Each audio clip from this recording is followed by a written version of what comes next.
Hello दोस्तों, स्वागत है आपका हमारे यूट्यूब चैनल इग्नू सपोर्ट में। तो दोस्तों, हमारी आज की क्लास रहने वाली है MHI 04 की। इसके कुछ इम्पोर्टेंट प्रश्न हैं जो कि हम आज डिस्कस करेंगे।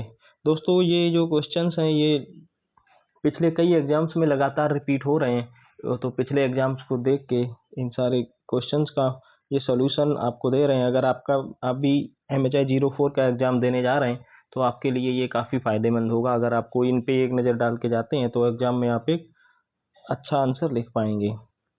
तो पहला प्रश्न है हमारा, गुप्त साम्राज्य के उदय की और राज्य के स्वरूप की व्याख्या कीजिए। तो जो गुप्त साम्राज्य था इसका जो उदय लगभग तीसरी शताब्दी में हुआ था। गुप्तों के जो संस्थापक थे वो श्रीगुप्त को माना जाता है कि श्रीगुप्त ने इनकी स्थापना करी थी। हालांकि जो पहला जो महान शासक है वो चंद्रगुप्त प्रथम को माना जाता है इसका। और इसका जो मध्य गंगा घाटी और पाटलिपुत्र के जो चारों ओर का एरिया था उसको राजनीतिक संदर्भ में महत्वपूर्ण किसने बनाया? चंद्रगुप्त प्रथम ने, जिसने गुप्त सत्ता की आधारशिला रखी। जो दोस्तों गुप्त साम्राज्य था उसकी स्थापना तो श्रीगुप्त ने करी थी, लेकिन उसको मजबूत किसने किया था? चंद्रगुप्त प्रथम ने, ऐसा माना जाता है। अब इन्होंने क्या किया था, जो गंगा यमुना का दोआब का रीजन है, जो ऊपरी गंगा घाटी है, पंजाब है, हरियाणा है, मध्य भारत जिसमें आजकल जो मालवा का क्षेत्र था, मध्य प्रदेश का क्षेत्र है, छत्तीसगढ़ का क्षेत्र है, अब उस रीजन में अपने प्रतिद्वंदियों को हराकर अपने साम्राज्य का विस्तार किया था, जिसको प्राचीन काल में मगध साम्राज्य बोलते थे। तो लगभग लगभग वही एरिया इन गुप्तों का भी था। जो पाटलिपुत्र इनकी राजधानी थी उसके आसपास का एरिया गुप्त साम्राज्य का था। गुप्त सत्ता के उदय के प्रारंभिक दौर में हमें पता चलता है कि गुप्त साम्राज्य की आधारशिला रखने वाले चंद्रगुप्त प्रथम का विवाह लिच्छवी परिवार में हुआ था। तो दोस्तों ये चंद्रगुप्त मौर्य, जो चंद्रगुप्त प्रथम था, चंद्रगुप्त मौर्य नहीं, सॉरी, चंद्रगुप्त प्रथम था, इसका विवाह जो लिच्छवी गणराज्य था उसकी राजकुमारी के साथ में हुआ था। अब इन गुप्त काल की प्रकृति कैसी थी? देखो, लगभग लगभग उस टाइम के जो सभी राजा थे वो जो दिव्यता, शासक की दिव्यता की अवधारणा जो थी कि जो राजा है वो भगवान का स्वरूप है, भगवान ने उसको भेजा है राज्य करने के लिए, तो उन सब चीजों को दैवीय शासन में विश्वास करते थे, जिससे कि प्रजा उनकी विद्रोह ना करे और वो उनको ईश्वर का अवतार माने। उत्तराधिकार था, वंशानुगत उत्तराधिकार का प्रचलन था कि जो राजा है उसका बेटा ही राजा बनेगा। हालांकि जो अगर कई बेटे होते थे तो उसमें ऐसा नहीं कि जो ज्येष्ठ पुत्र होता था उस वो ही राजा बनता था। इनमें ये प्रथा थी कि जो पहले वाला राजा है वो चुनाव करेगा कि उसका कौन सा पुत्र उसका उत्तराधिकारी बनेगा। अब इन्होंने क्या किया था, धीरे धीरे करके जो प्रशासन था उसके विकेंद्रीकरण की नीति अपनाई। अब विकेंद्रीकरण की नीति इसलिए अपनाई, इसको हम ऐसे समझ सकते हैं कि इनका साम्राज्य काफी बड़ा हो गया था। तो उस टाइम संचार के इतने साधन नहीं थे, एक जगह से दूसरी जगह आना जाना काफी मुश्किल था। तो इतने बड़े साम्राज्य को एक केंद्र से चलाना बहुत मुश्किल था। तो इन्होंने क्या किया, जो अपना साम्राज्य था उसको प्रांतों में बांट के और फिर वहां पे गवर्नर वगैरह नियुक्त करके उनके जो राजकुमार थे वो गवर्नर रहते थे उनके, और इस तरह से विकेंद्रीकरण करके अपना जो साम्राज्य था उसका शासन किया। इन्होंने भूमि अनुदान और ग्राम अनुदान को बढ़ावा दिया था। भूमि अनुदान, जो ब्राह्मण थे इनको इस काल में शुरुआत हो गई थी इनकी, गुप्त साम्राज्य में भूमि अनुदान वगैरह ग्राम अनुदान की शुरुआत हो गई थी, लेकिन गुप्त काल के बाद जो गुप्तोत्तर काल था उसमें इनको बहुत ज्यादा बढ़ावा मिला, ये अपने चरम पे पहुंच गए थे गुप्त काल के बाद। अब जिनको भूमि प्राप्त होती थी उनको सामंती अधिकार, उप सामंती अधिकार दिए जाते थे। जिसको भूमि दी गई तो वो वहां से राजस्व वसूल कर सकता था, अपना लगान वसूल कर सकता था। तो ये सब चीजें उसको उप सामंती अधिकार दिए जाते थे जिसको भूमि प्राप्त होती थी। अच्छा, प्रजा के लगभग सभी वर्गों पर बिष्ठी या बेगार लागू किया गया था। तो बेगार जो राजा का काम था, या जो जिन कामों राजमहल का कोई काम है या कोई सेना में कोई काम है तो उसके लिए जनता से बिना पैसे दिए उनसे काम कराया जाता। तो बेगार क्या होती है कि जब आपको पैसा ना दिया जाए, केवल खाना वाना खिला के और आपसे काम कराया जाए। तो ये सबको कुछ साल का कुछ निश्चित समय होता था कि 10 दिन या 12 दिन या 15 दिन, तो इतने दिन हर व्यक्ति को राजा के लिए काम करना पड़ेगा बिना पगार के। अब चंद्रगुप्त प्रथम के शासनकाल के बाद गुप्त राजाओं ने, जैसा कि हमें कैसे अभिलेखों है, मुद्रा लेखों और मोहरों से पता चलता है कि महाराजाधिराज की उपाधि धारण करी। तो इन्होंने लंबी चौड़ी उपाधियां भी धारण करी। तो दोस्तों इस तरह से हमारा ये गुप्त काल का जो राज्य की प्रकृति वो इस तरह की थी। तो दोस्तों चलते हैं दूसरे प्रश्न की तरफ। राजपूतों द्वारा राज्य निर्माण की प्रक्रिया की चर्चा कीजिए। तो जो राजपूतों के जो आजकल हम जो आज जो देखते हैं राजस्थान वाला एरिया, राजस्थान का मालवा का एरिया, थोड़ा सा हरियाणा साइड का जो एरिया है, गुजरात में जो आता है, वो रीजन है, उस रीजन को क्या राजपूत, उस रीजन में राजपूत विकसित हुए। राजपूतों ने अपना राज्य वहां पे स्थापित किया। ये 7वीं शताब्दी के लगभग बाद में उनकी जो शासक वंश थे राजपूतों के, वो 7वीं शताब्दी के बाद में वहां पे वो हुए। अच्छा, कुछ उनको विदेशी मूल का मानते हैं, कुछ लोग ऐसा मानते हैं कि राजपूत विदेशी थे, जबकि दूसरों का मत है कि वे क्षत्रिय वर्ग थे। तो ये दूसरा वाला जो मत है ये ज्यादा प्रचलित है कि जो राजपूत थे वो क्षत्रिय वर्ग के थे। अब राजपूत, ये अभिलेखों में ऐसा पता चलता है कि ये सवार, भील और पुलिंदों को इन्होंने अपने अधीन किया था। इन्होंने अपने अधीन करके फिर धीरे धीरे करके अपना साम्राज्य खड़ा किया था। इन्होंने कृषि की विकसित तकनीकें से नई बस्तियों को प्रोत्साहित किया। कबीलाई राज्य पद्धति से धीरे धीरे उसको राज्य पद्धति में ये लेके गए थे राजपूत। और कुछ लोग ऐसा भी जो मानते हैं कि इनकी उत्पत्ति माउंट आबू पर अग्निकुंड से हुई थी। ऐसा माना जाता है कि इनकी उत्पत्ति वहां से हुई थी। इनके उत्पत्ति के संबंध में अलग अलग जो मत हैं। इनके टाइम तक कृषि अर्थव्यवस्था का धीरे विस्तार हुआ खूब तेजी से। तो फिर खेतिहर बस्तियों में वृद्धि हुई, अधिशेष अनाज पैदा हुआ। ऐसे कर करके इन्होंने धीरे धीरे करके अपना जो कबीले थे, कबीलों से कई कबीलों को अपने अधीन किया, और फिर दूसरे और कबीलों को अधीन किया। ऐसे करके अपना राजपूतों ने अपना राज्य स्थापित किया। अब इनको राजपूत शासक कलों से संबंधित अभिलेखों में उनका उल्लेख या तो प्रतिहारों या मौर्यों के सामंतों के रूप में किया गया है, अथवा उनको स्वाधीन माना गया है। तो ऐसा कुछ निश्चित नहीं है, सब अलग अलग विद्वानों को, जैसा कि मैंने पहले ही बताया, अलग अलग विद्वानों के अलग अलग मत हैं इनके विषय में। इनकी एक जो महत्वपूर्ण विशेषता थी कि ये इनका भूमि वितरण था। इन्होंने भूमि वितरण एक एक जो कुल था उनमें इस तरह से किया, इनके पास बहुत बहुत बड़े भूखंड हुए, जैसे कि मेवाड़ है, उदयपुर है और मारवाड़ है। ये जो रीजन है ये इनके उस टाइम के कुलों में ही बंटवारा हुआ, जिससे कि अलग अलग ये रीजन पैदा हो गए। तो इस तरह से राजपूतों का उदय हुआ था दोस्तों। चलिए अगले क्वेश्चन की तरफ चलते हैं। अगला क्वेश्चन हमारा, परिवर्ती वैदिक काल में राजनैतिक व्यवस्था का स्वरूप, इस पर एक लेख लिखना है। तो जो परिवर्ती वैदिक काल है दोस्तों, वैदिक काल जो हमारा माना जाता है उसका जो टाइम पीरियड है लगभग 1500 ईसा पूर्व से लेकर 600 ईसा पूर्व तक का माना जाता है। तो 600 ईसा पूर्व के बाद और जो हमारा मौर्य साम्राज्य स्थापित हुआ, इसके बीच का जो काल है उसको परिवर्ती वैदिक काल बोलते हैं। तो इस काल, ये जो काल था ये संक्रमण का काल था। इसमें क्या था कि धीरे धीरे करके महाजनपद हुए, पहले जनपद बने, फिर उत्तर वैदिक काल में लगभग उसके जब उत्तर वैदिक काल खत्म हुआ तो जनपदों की स्थापना होने लगी थी। जनपदों से फिर महाजनपद बने, कुछ जनपद बहुत महत्वपूर्ण हो गए, उनसे फिर वो महाजनपद का रूप ले लिया उन्होंने। फिर 16 महाजनपद हम सुनते हैं। उसके बाद राजतंत्र का उदय हुआ, जैसे मौर्यों ने, फिर मौर्य शासक आए। जो सबसे बड़ा साम्राज्य उसके बाद माना जाता है वो मौर्यों का ही माना जाता है।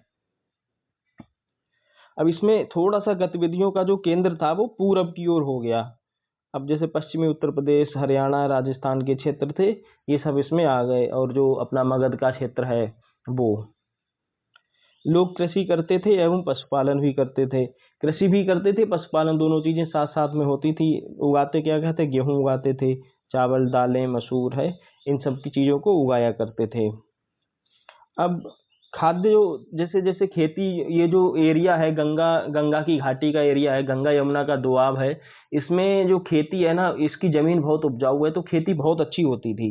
तो इस खेती ज्यादा होने से इन खाद्य पदार्थों की आपूर्ति बढ़ गई। तो बलि जो यज्ञ थे उनकी जो होते थे वो जो उत्तर वैदिक काल में शुरू हुए थे, तो उनको बहुत ज्यादा वो मिल गया।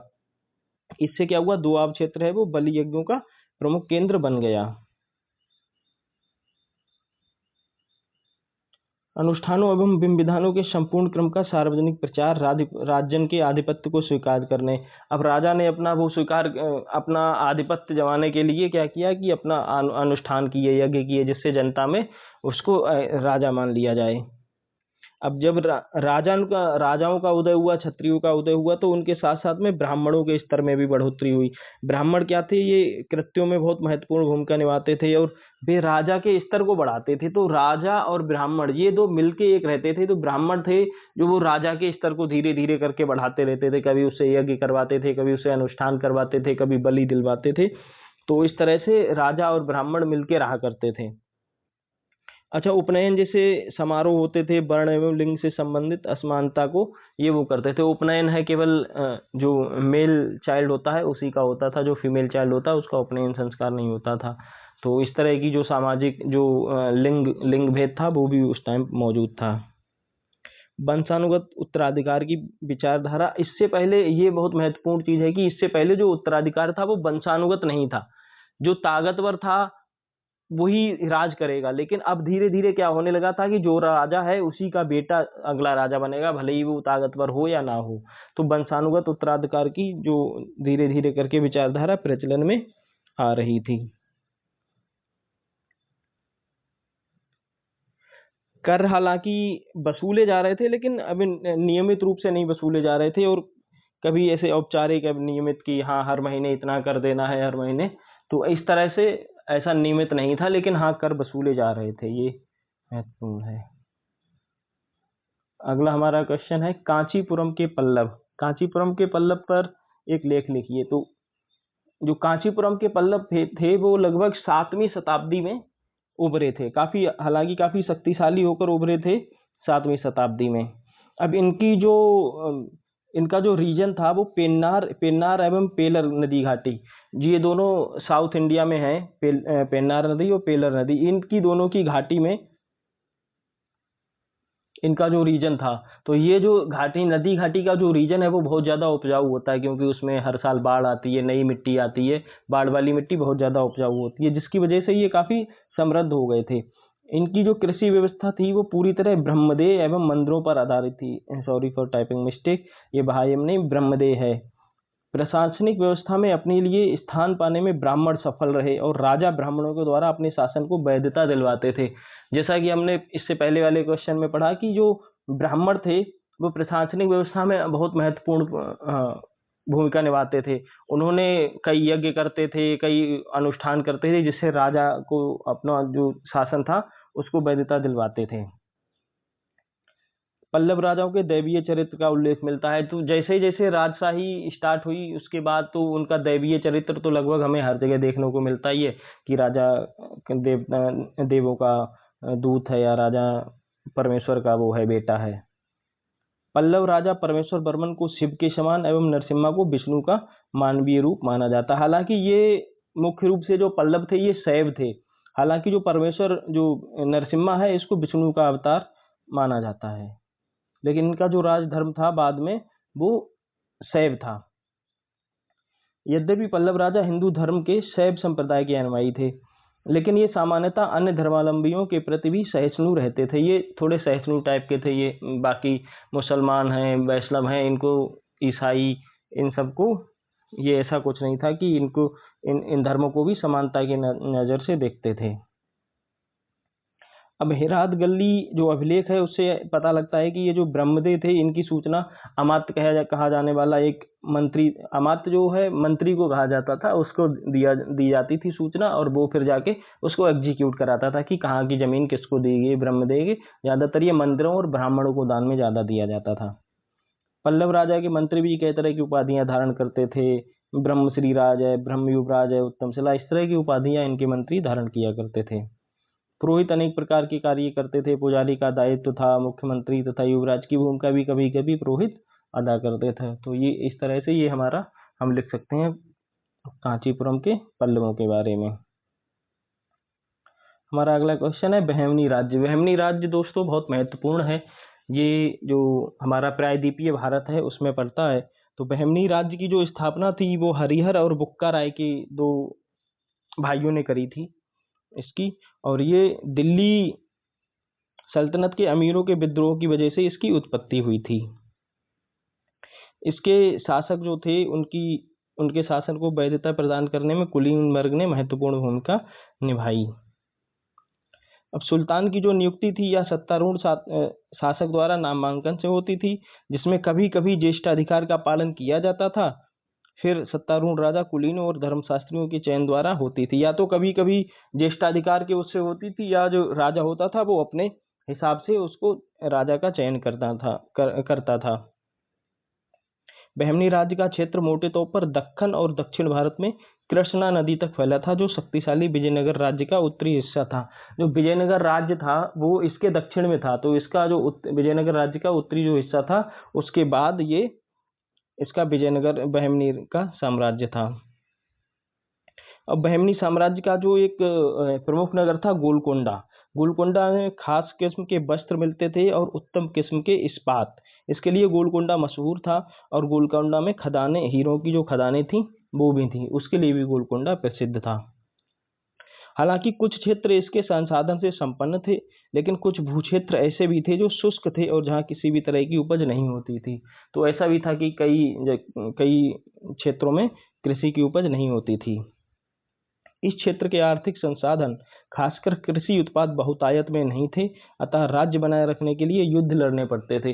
तो यहाँ पे जैसा कि आपने पढ़ा कि कुछ क्षेत्र शुष्क थे, तो वहाँ पे खेती नहीं होती थी। तो उस टाइम जो वो समय था जो मध्यकाल का, तो उस टाइम पे जो खेती ही सबसे ज्यादा महत्वपूर्ण मानी जाती थी। तो जिस राज्य की खेती जितनी समृद्ध होगी उसकी समृद्धि भी उतनी ही ज्यादा होती थी। तो यहाँ पे खेती बहुत ज्यादा होती नहीं थी, तो राज्य को बनाए रखने के लिए फिर ये युद्ध वगैरह करके अपने राज्य को चलाने के लिए इधर उधर से लूटपाट करते थे। शक्ति के चरम उत्कर्ष पर बहमनी सुल्तानों के अधीन बहुत बड़ा क्षेत्र आ गया था।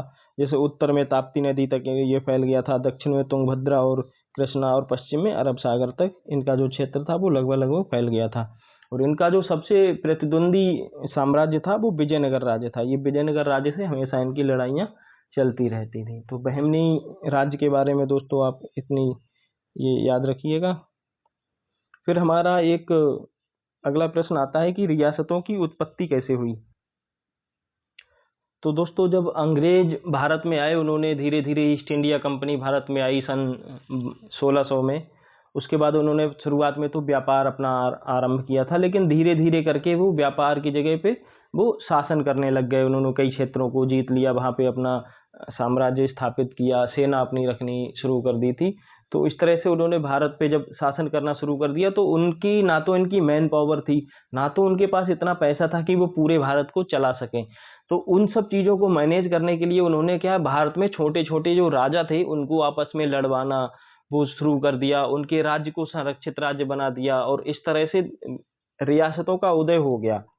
अब ये क्या करते थे, इनके जो एक राजा को सपोर्ट करते थे, वहां अपनी सेना रखते थे, अपनी सेना को ये जो खर्चा होता था वो उसी राजा से लेते थे, और ऐसे ऐसे करके उनको वीक बना दिया। उसकी जो फॉरेन पॉलिसी थी और जो उसके कम्युनिकेशन वगैरह थे, एक दूसरे राजा से ये शर्तें रखते थे कि एक राजा, एक जो देसी राजा है रियासत का, वो दूसरे रियासत के राजा से संधि नहीं कर सकता।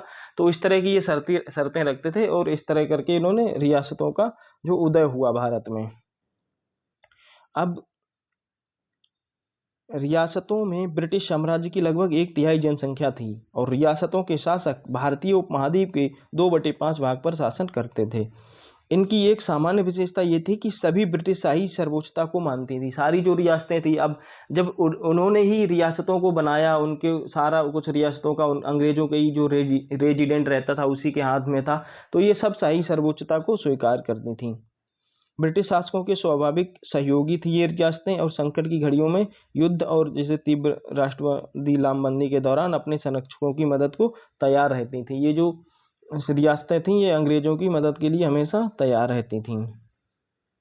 ब्रिटिश शासकों के पास पूरे महाद्वीप को, ये तो हमने देखा कि चलाने के लिए ना तो उनके पास वित्तीय संसाधन थे, ना मैन पावर थी, तो उसके लिए अपने शासन को वैधता और आवरण देने के लिए इस तरह के साधनों का उन्होंने इस्तेमाल किया कि रियासतें बना दो, एक दूसरे से राजाओं को लड़वा दो और अपना जो साम्राज्य है वो चलाते रहो। आंतरिक और बाह्य खतरों से सैन्य सुरक्षा देने के आश्वासन के बदले ईस्ट इंडिया कंपनी को रियासतों के शासकों और उनकी प्रजा की वफादारी प्राप्त हुई, ये भी हमने देख लिया। एक व्यापारिक कंपनी के साम्राज्यवादी हित शासन का विस्तार चाहते थे, लेकिन इसके लिए अनावश्यक सैन्य अभियानों और असैन्य खर्चों से भी बचना चाहते थे। तो ये अपने खर्चों से बचना चाहते थे, इसके लिए इन्होंने क्या किया, भारत में ही रियासतें खड़ी कर दी, उन्हीं रियासतों से अपना जो पैसा था खर्चा लेके और अपना साम्राज्य स्थापित कर लिया। तो दोस्तों इसी क्रम में चलते हैं, हमारा अगला क्वेश्चन है मौर्यों की प्रशासनिक व्यवस्था। तो हम देखेंगे कि मौर्यों की प्रशासनिक व्यवस्था कैसी। अब जो मौर्यों की प्रशासन है उसके बारे में हमें जानकारी कहाँ कहाँ से मिलती है। तो एक तो हमें ये जानकारी मिलती है, मेगस्थनीज एक जो था राजदूत, वो चंद्रगुप्त मौर्य के दरबार में आया था, उसने एक पुस्तक लिखी थी इंडिका। तो उस इंडिका से हमें इसकी जानकारी मिलती है। कुछ अशोक के अभिलेख हैं जो पत्थर पे उसने लिखवाए, उन अभिलेखों से हमें जानकारी मिलती है। और एक कौटिल्य, इनको चाणक्य भी बोलते हैं या विष्णुगुप्त भी बोलते हैं, उनके द्वारा लिखा गया एक अर्थशास्त्र है, उसके माध्यम से हमें मौर्य के प्रशासन की जानकारी मिलती है। केंद्रीय व प्रांतीय प्रशासनिक व्यवस्था पहली बार विस्तृत रूप में मौर्यों के राज्य में पाई जाती है। तो पहली बार मौर्य साम्राज्य लगभग उस अपने समय का सबसे बड़ा साम्राज्य था, और वो पहला ऐसा साम्राज्य था जिन्होंने केंद्रीय और प्रांतीय दोनों तरह की प्रशासनिक व्यवस्था की स्थापना करी थी। मौर्य प्रशासन मुख्यतः केंद्रीय प्रशासन व्यवस्था नगरीय और प्रमुख क्षेत्रों में लागू थी। इनकी जो प्रशासन व्यवस्था थी वो नगरों में, गंगा का जो मैदान था उसके क्षेत्र में लागू थी। मौर्य शासक राज्य में कार्यकारिणी से संबंधित मामलों में सर्वोच्च स्तर पर होते थे। तो कार्यकारिणी के जो सर्वोच्च वो था, सर्वोच्च शक्ति थी, वो राजा के हाथ में थी। शासन व्यवस्था में प्रमुख कार्मिक मौर्य शासक द्वारा नियुक्त किए जाते थे तथा वे उसके लिए उत्तरदायी थे। तो जो शासन व्यवस्था में जो सारे कर्मचारी थे वो किसके द्वारा नियुक्त किए जाते थे, मौर्य शासकों के द्वारा ही नियुक्त किए जाते थे। कई बार ऐसा भी होता था कि सलाहकारों और मूल्यांकन करने वाले विषय के उनके से उच्चतम स्तर के अधिकारी नियुक्त कर लिए जाते थे। अब अशोक के जो अभिलेख है उनमें परिसा का उल्लेख है। तो परिसा का मतलब होता है कि मंत्रिपरिषद। तो ऐसा माना जाता है कि अशोक के टाइम पे मंत्रिपरिषद भी थी। मौर्यों के केंद्रीय प्रशासन की प्रमुख विशेषता सैन्य व्यवस्था थी। जो सैन्य इनकी व्यवस्था थी वो उत्कृष्ट लेवल की थी, इसीलिए उस समय पे ये इतना बड़ा साम्राज्य स्थापित कर पाए। अब मेगस्थनी ने अपनी इंडिका में ऐसा लिखा है कि गुप्तचर भी थे। गुप्तचर जो गुप्त रूप में एक राज्य से दूसरे राज्य में घूमते रहते थे और राजा को ये गुप्त रिपोर्ट देते रहते थे। अशोक के अभिलेख हमें 4 प्रांतीय मुख्यालयों की जानकारी, 4 प्रांत थे जिनमें तक्षशिला था, उज्जैन था, तोसाली जो भुवनेश्वर के नजदीक था, और सुवर्णगिरी, ये 4 प्रांत थे। यहाँ से जो प्रांतीय वो थे, इनका प्रशासन चलता था प्रांतों का। अब इन प्रांतों का प्रशासन सामान्यतः मौर्य वंश के राजकुमार, जिसे कुमार या आर्यपुत्र कहा जाता था, उनकी देखरेख में प्रांतों का प्रशासन चलता था। तो इस तरह का था हमारा मौर्यों का प्रशासन। हमारा अगला क्वेश्चन है मुगलों की केंद्रीय व क्षेत्रीय प्रशासनिक व्यवस्था की व्याख्या कीजिए। तो मुगलों का केंद्रीय प्रशासन किस तरह का था कि जब शुरुआत में जब अकबर का राज्याभिषेक हुआ तो 4-5 साल के लिए उसका संरक्षक जो था वो बैरम खान बनाया गया था। तो बैरम खान ने अपने नियंत्रण में जो वकील उल सल्तनत का जो ओहदा था वो सबसे ताकतवर कर दिया था। उसके अधीन ही प्रशासन और राजस्व दोनों विभाग आते थे। तो ये उसने बहुत ज़्यादा केंद्रीकृत कर दिया था सारा सिस्टम।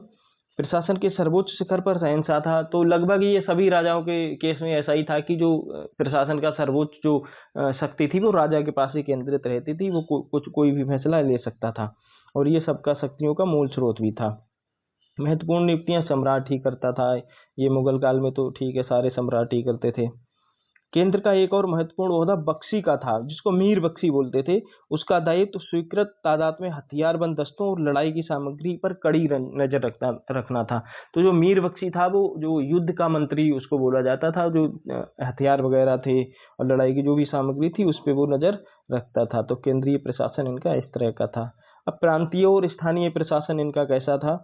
तो देखो 1582 में अकबर ने मुगल साम्राज्य को 12 सूबों में बांट दिया था। हालांकि उसके बाद भी 3 सूबे और थे, जो 3-4 साल बाद उसने 3 सूबे और बना दिए, तो लगभग 15 या 16 सूबे हो गए थे मुगल साम्राज्य में। अब ये जो सूबे थे इनका जो प्रमुख होता था वो सूबेदार होता था। इसको सूबा के प्रमुख को बोलते थे सूबेदार। अब इसमें और भी कई अधिकारी थे, जैसे बख्शी था, दीवान था, मीर अदल था जिसको काजी बोलते थे, सदर कोतवाल था, मीर बहर था। मीर बहर जो था बंदरगाह के कर वगैरह और शुल्क आदि का प्रभारी था, तथा बाकिया नवीस थे। अब जो प्रांतीय स्तर पर महत्वपूर्ण अधिकारियों को क्या थी, स्वतंत्रता दी गई थी कि जिससे वो अच्छे से काम कर सकें। प्रत्येक सूबे को एक प्रशासनिक प्रमुख दिया गया था जिसे सिपह सलार कहा जाता था। प्रांतीय दीवान के जिम्मे भी राजस्व से संबंधित सभी मामले थे। अब सूबा स्तर का एक अन्य अफसर था बख्शी, जिसका दायित्व मीर बख्शी अर्थात केंद्रीय बख्शी द्वारा सौंपे गए कामों का कार्यान्वयन करना था। तो कुछ कुछ ऐसी व्यवस्था थी जैसी आज की है, जो केंद्र जो प्रांतों में जो बख्शी होता था, और तो वो जो काम करता था, जो केंद्र में मीर बख्शी होता था, उसके जो आदेश आते थे उन पे ये बख्शी काम करता था। तो इस तरह की इनकी प्रांतीय और स्थानीय व्यवस्था थी। रेलवे और भारत के प्रशासनिक एकीकरण पर एक लेख लिखिए।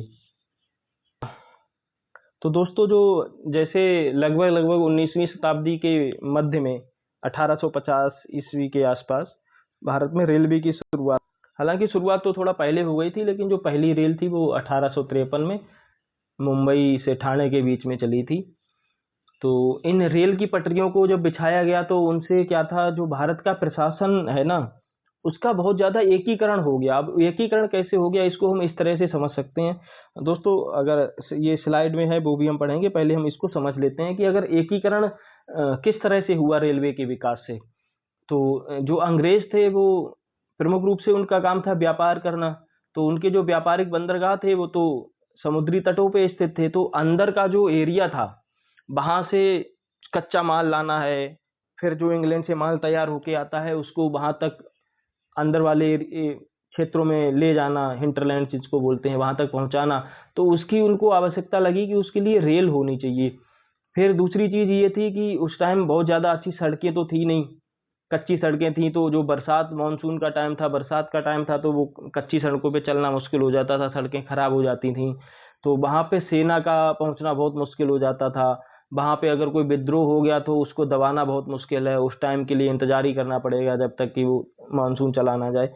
तो इन सब चीजों के लिए जब रेलवे की पटरियां बिछ गई तो वहां से सेना का जो मूवमेंट है वो बहुत ज्यादा तेज हो गया। अब सेना एक जगह से दूसरी जगह ना बहुत तेजी से जा सकती थी। अगर कहीं विद्रोह हुआ मान लो, तो तुरंत ही सेना रेल में बैठा के वहां भेज दी गई। तो इससे क्या हुआ, जो प्रशासन है ना उसको चलाने में बहुत ज्यादा मदद मिली थी रेलवे से। रेलवे और इसी के साथ साथ में क्या हुआ, जब रेलवे चालू हो गई तो जो अपना डाक विभाग था इनका, और जो टेलीग्राफ वगैरह था उसमें भी तेजी आ गई। डाक वगैरह एक जगह से दूसरी जगह तेजी से जा सकते थे। अब ये छोटे छोटे जो कस्बे थे, जो छोटे छोटे क्षेत्र थे, वहां पे भी उन्होंने अपने जो प्रशासनिक केंद्र हैं वो, प्रशासनिक केंद्र क्या, पहले जो थाने होते थे, थानों को ही उन्हीं में जो दरोगा रहता था, जो भारतीय होता था, उसके माध्यम से ये प्रशासन का काम चलाते थे क्षेत्रीय लेवल पे। तो वहां से भी रिपोर्ट अब आराम से, आसानी से इनको प्राप्त हो जाती थी। तो इस तरह से भारत का रेलवे ने प्रशासनिक एकीकरण। अब एक सिम्स रिपोर्ट थी जो 1846 में आई थी। इसने बोला था कि जो निजी उपक्रम है और पूंजी के द्वारा भारत में रेलवे के विकास को किया जाए, मतलब कि जो प्राइवेट हाथों से रेलवे को भारत में लगाया जाए। इस तरह से रेलवे की घरेलू बाजारों के एकीकरण, वाणिज्यिक फसलों के विकास तथा अन्य उद्योगों को विकसित करने और सामाजिक गतिशीलता में इससे वृद्धि आई रेलवे का विकास होने से। दोस्तों, हमारा अगला क्वेश्चन है ब्रह्मदेव एवं नगरम। तो जो ब्रह्मदेव क्या होते थे, ब्रह्मदेव ब्राह्मणों की बस्तियां थीं जो कृषि क्षेत्र में भूधारक थे और उन्हें भूमि जो दी गई थी वो एक खास समूह में संगठित हुए। तो ब्रह्मदेव क्या थी, जो राजाओं के द्वारा ब्राह्मणों को भूमि दी जाती थी उसको ब्रह्मदेव कहते थे। ये भूमि कर मुक्त होती थी और इसका जो पूरा अधिकार है वो उसी ब्राह्मण का होता था जिसको ये भूमि मिलती थी। अब नगरम क्या थे, नगरम में वे व्यापारी रहते थे जो व्यापार तथा आदान प्रदान की गतिविधियों में संलग्न रहते थे और उनके इलाके वाणिज्यिक केंद्रों में परिवर्तित हो गए। तो कई ऐसे इलाके थे जहाँ का जो प्रमुख व्यवसाय था वो व्यापार करना था, तो वहां पे सारे व्यापारी आके इकट्ठे रहने लग गए, बसने लग गए। तो उनको फिर क्या कहा जाने लगा, नगरम कहा जाने लगा। अब जो ब्रह्मदेव थे, ज्यादातर ब्रह्मदेव या ब्राह्मण बस्तियां मंदिरों के आसपास ही स्थापित हुई। तो जो मंदिर थे, मंदिरों को भी भूमि दान दिया जाता था, उनको भी ब्रह्मदेव बोलते थे। ब्राह्मण थे, उनको भी भूमि दान दिया जाता था, उनको भी ब्रह्मदेव ही बोला जाता था। तो इस तरह की जो बस्तियां थी, ब्राह्मण बस्तियां, वो मंदिरों के आसपास ही स्थापित हुई। राजा ब्राह्मणों को जमीन देते थे और अपनी शक्ति को वैधता देने के लिए ब्रह्मदेव स्थापित करते थे। तो ये राजा ही ब्रह्मदेव का वो करते थे। चोल काल में नाडु के तहत बहुत सारे ब्रह्मदेव तैनियूर थे, उनकी अलग प्रशासनिक व्यवस्था थी। उनकी पूरी प्रशासनिक व्यवस्था अलग थी, राजस्व अलग था, उनका न्याय अलग था। ऐसे भी कई ब्रह्मदेव थे। चोल शासन काल के उत्तरार्ध में ब्रह्मदेव बस्तियां, जहां महामंदिर महत्वपूर्ण भूमिका निभाते थे, महत्वपूर्ण नहीं रही। धीरे धीरे करके जब चोल शासन का जो अंतिम समय आया तो वो ब्रह्मदेव की जो वो थी वो कम हो गई। 11वीं सदी के मध्य में ब्रह्मदेव की संख्या में कमी आई तथा मंदिरों के निर्माण में वृद्धि हुई। पुराने मंदिरों को पुनर्निर्मित करा गया। 11वीं सदी तक आते आते ब्रह्मदेवों की जो संख्या थी वो लगभग कम होने लगी थी। अब जो नगरेटर था, व्यापारियों का प्रतिनिधित्व करने वाला निकाय था। नगरम में जो व्यापारी थे, उनकी जो मंडली थी, या जिसको हम बोल सकते हैं कि एक यूनियन टाइप की थी, वो तो उसको बोलते थे नगरेटर। अब नगरम बस्ती एक अलग क्षेत्र थी। नगरेटर की जो समिति थी उसको नगर बैरियम कहते थे। तो जो जो मंडली थी नगरेटर की, उसमें जो सदस्य होते थे उनको क्या कहा जाता था? नगर बैरियम। नगरम कर लेते थे तथा स्थानीय समूहों को सेवाएं प्रदान करते थे। वे आय एवं व्यय का हिसाब रखते थे। तो जो नगर थे वो कर लेते थे आय, और बाकी जो सेवाएं थी वो नगर वासियों को प्रदान करते थे आदान, और अपना आय एवं व्यय का लोखा जोखा रखते थे। तो इस तरह से हमने देख लिया कि ब्रह्मदेव एवं नगरम क्या होता है। हमारा अगला प्रश्न है नायक व्यवस्था। तो दोस्तों, नायक व्यवस्था को हम इस तरह से समझ सकते हैं कि जब जो राजा था, वो राजा अपनी भूमि का जो एक निश्चित एरिया था वो किसी एक पर्टिकुलर व्यक्ति को दे देगा और उसको बोलेगा कि आप इतनी सेना रखो, आपको इतनी सेना रखनी है। उस सेना के जो खर्चा है वो सब आप इस जमीन से जो आप लगान लोगे उससे अपनी सेना का जो रख रखाव करोगे, और जब भी युद्ध में मुझे जरूरत होगी तो आप उस सेना को मुझे युद्ध के लिए दोगे। नायक अधिकारियों का एक वर्ग था जिनकी नियुक्ति भूमि अधिकार देकर राजा करता था। जमीन नायकों के अधीन थी, उस पर उनका नियंत्रण था, और इसलिए राजस्व तथा अन्य सेवाओं के एवज में वे उसके एक भाग को दूसरों को दे सकते थे। तो उनके पास ये भी अधिकार था कि वे इस जो उनको राजा से जो जमीन मिली है वो दूसरों को दे दें। विभिन्न प्रकार के नायकों का उल्लेख मिलता है, जैसे कि दंडनायक क्या बोलता था? सैनिक अधिकारी। दुर्ग नायक, दुर्ग दंडनायक, किले का प्रभारी, सैनिक अधिकारी, और अमर नायक। नायकों को आवंटित भूमि को नायकट्टनम कहा जाता था। तो नायकों को जो भूमि दी जाती थी उसको क्या कहा जाता था? नायकट्टनम। इन नायकों के लिए राजसी मुख्यालय में उपस्थिति देना अनिवार्य होता था। तो जो ये नायक थे, इनको जो जहाँ राजा रहता था वहां पे जाना जरूरी होता था। राजा से प्राप्त क्षेत्र के बदले इन नायकों को सेना का रखरखाव करना पड़ता था, जो किसी भी समय युद्ध के लिए तैयार रहती थी इनकी जो सेना थी। अब जो नायक से भूमि जो प्राप्त करते थे उनको अमर नायक कहा जाता था। अब उनका दायित्व क्या था? कि सेना का रखरखाव करना। नायक कृषकों से खेती कराता था। उसके सीधे स्वामित्व के अधीन भूमि को भंडारावाड़ा कहा जाता था। जो सीधे उसके स्वामित्व में थी खेती, उसको भंडारावाड़ा कहा जाता था। अब ये किसी एक भाग को किसी मंदिर या धार्मिक संस्था को दे देते थे, उस पर कोई कर नहीं लगाया जाता था। जो इस प्रकार का जो अनुदान था उसको मान्य कहते थे। मान लो किसी मंदिर को दे दी या किसी मस्जिद को दे दी, तो उस भूमि से फिर कर नहीं लिया जाता था। तो ये जो अनुदान था इसको मान्य कहा जाता था। अब जो ये जो नायक व्यवस्था है, इसका एक चित्रण जो है वो एक केंद्रीय सत्ता के अधीन सैनिक प्रणाली के रूप में किया जाता है। तो मूल रूप से इनका काम यही था कि ये इनको एक पर्टिकुलर जमीन मिल जाती थी, भूमि मिल जाती थी, उसके बदले में ये राजा को सेना उपलब्ध कराते थे जब भी उसको जरूरत होगी तब। दोस्तों, हमारा अगला क्वेश्चन है ताज के अधीन विधायिका का क्रमिक विकास। तो दोस्तों, जब 1857 की क्रांति हुई, इसको पहला सिपाही विद्रोह भी कहा जाता है, तो उसके बाद जो भारत में ब्रिटेन का जो शासन था उसकी बागडोर जो ब्रिटेन की महारानी थी उसके हाथ में चली गई, ईस्ट इंडिया कंपनी के हाथों से निकल के। तो उन्होंने फिर क्या किया? धीरे धीरे करके एक्ट लाना चालू किए। धीरे धीरे करके एक्ट लाए वो उन्होंने। अब उनका एक 1858 का अधिनियम था। उसने भारत के आधिपत्यों पर दोहरी प्रभुसत्ता की समाप्ति और ब्रिटिश ताज को साम्राज्य का हस्तांतरण कर दिया। जो 1858 का जो अधिनियम था उसके हिसाब से जो ब्रिटेन की महारानी थी उसके हाथ में, जिसको ताज का मतलब वही ब्रिटेन की महारानी, उसके हाथ में भारत का शासन चला गया। गवर्नर जनरल और गवर्नरों की नियुक्ति तो जो ब्रिटेन की महारानी थी वो करती थी, लेकिन जो भारत में काउंसिल सदस्यों की नियुक्ति थी वो कौन करता था? वो करता था राज्य सचिव। उसके बाद आया भारत सरकार संशोधन अधिनियम, government of India act, amendment act 1869। इसने ताज की जो स्थिति उसको और थोड़ा सा और उसको अधिकार दे दिए और थोड़ा सा मजबूत कर दिया। फिर आया इंडियन काउंसिल एक्ट 1892 में। इसने क्या था, केंद्रीय जो विधायी निकाय थे, स्थानीय एवं केंद्रीय विधान परिषदों की संरचना और कार्यप्रणाली में कुछ परिवर्तन किए। इसके बीच में मैरिज ऑफ कंसेंट बिल वगैरह आया था। धीरे धीरे करके थोड़े इन्होंने अधिकार दे दिए कि अब जो इनके सदस्य थे विधायी विधान परिषदों के, वो बिल पे चर्चा कर सकते थे और जो अपना बजट था उस पर चर्चा कर सकते थे, प्रश्न वगैरह पूछ सकते थे। तो इस तरह के धीरे धीरे करके थोड़े थोड़े अधिकार देना शुरू कर दिए थे। उसके बाद आता है अपना गवर्नमेंट ऑफ इंडिया एक्ट 1909। 1909 में गवर्नमेंट ऑफ इंडिया एक्ट आया, जिसको क्या बोला जाता है? मॉर्लेमेंटो रिफॉर्म्स।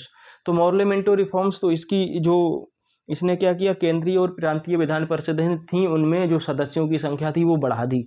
इसका सबसे बड़ा जो ड्रॉबैक था, सबसे बड़ा नुकसान ये हुआ कि इसने इन जो विधान परिषदें थी इसमें क्या किया, इसने जो मुस्लिमों के लिए अलग से आरक्षण दे दिया। तो वो इसका एक सबसे बड़ा ड्रॉबैक था 1919 के मॉर्लेमेंटो सुधार का। उसके बाद 1909 का जो मार्लियामेंटो सुधार था। उसके बाद 1919 में मॉन्टेग्यू चेम्सफोर्ड सुधार आया, जिसको गवर्नमेंट ऑफ इंडिया एक्ट 1919 या 1919 कहा जाता है। इसने भी थोड़ा एग्जीक्यूटिव काउंसिल में थोड़ा फेरबदल किया और इस तरह से थोड़ी सी और सदस्य संख्या बढ़ा दी, थोड़ा सा वोटिंग का परसेंटेज बढ़ा दिया कि ये कौन कौन वोटिंग कर सकते हैं, इस तरह से। उसके बाद 1935 का जो अधिनियम आया, ये जो 1935 का अधिनियम था ये थोड़ा सा बड़ा अधिनियम था। इसने थोड़ा सा जो वोटिंग राइट था वो लगभग इस टाइम तक बढ़ के 10% भारतीयों के पास वोटिंग राइट आ चुका था।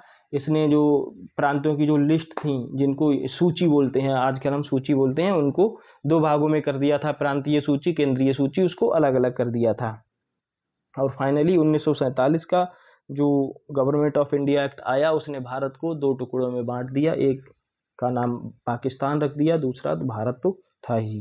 तो इस तरह से हम देखते हैं कि 1858 से 1947 तक जो विधायिका थी उसका धीरे धीरे कैसे क्रमिक विकास हुआ। तो दोस्तों हमारी आज की क्लास यहीं पर ख़त्म होती है। तो दोस्तों अगर आपको इस तरह के और भी वीडियो चाहिए तो आप हमें कमेंट में लिख सकते हैं, और do like share and subscribe our channel. दोस्तों चैनल को सब्सक्राइब कीजिए। Thank you.